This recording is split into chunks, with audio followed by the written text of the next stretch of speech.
Hi guys, मैले चाहिँ मेरो जिन्दगीमै पहिलोचोटि मासुको अचार घरमै बनाउन लागिरहेको छु। So let's see how it turn out है त। मैले चाहिँ सुर्खेत हुँदाखेरि नै सोचेको थिएँ कि घर गएपछि चाहिँ म मासुको अचार बनाउने हो भनेर। अनि त्यही भएर मैले चाहिँ थोरै मासु लिएछु होइन।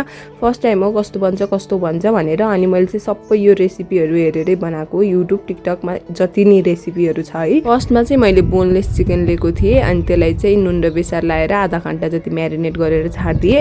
अनि इन्ग्रिडियन्टहरू चाहिँ सबै मैले मजासँग चाहिँ पछि पिसेको अनि मैले चाहिँ तोरीको तेलमा पकाइरहेको छु। यसलाई चाहिँ मजासँग चलाउनु पर्छ, नत्र भने मासु टुक्रिन्छ। अनि मासु पकाउँदै यता बिरालाहरूले सुगन्ध पाएर चाहिँ यति धेरै आइरहेको थियो कि हेर्नलाई।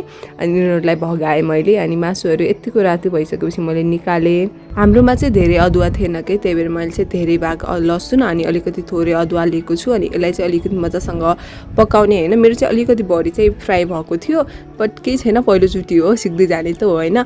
अनि मैले मसला हालेँ अनि त्यसपछि मासु हालेँ अनि एकछिन यसलाई फ्राई गरिदिने, अलिकति चलाउने मात्रै हो। अनि त्यसपछि चाहिँ मैले हालेको थिएँ चुक। सबै चाहिँ मैले यहाँ रेसिपी नै फलो गरेर बनाइरहेको छु। अनि हाम्रो चाहिँ रेडी हुन्छ। अनि मैले मजासँग प्याक गरेर पनि राखेँ। सो यति नै हो।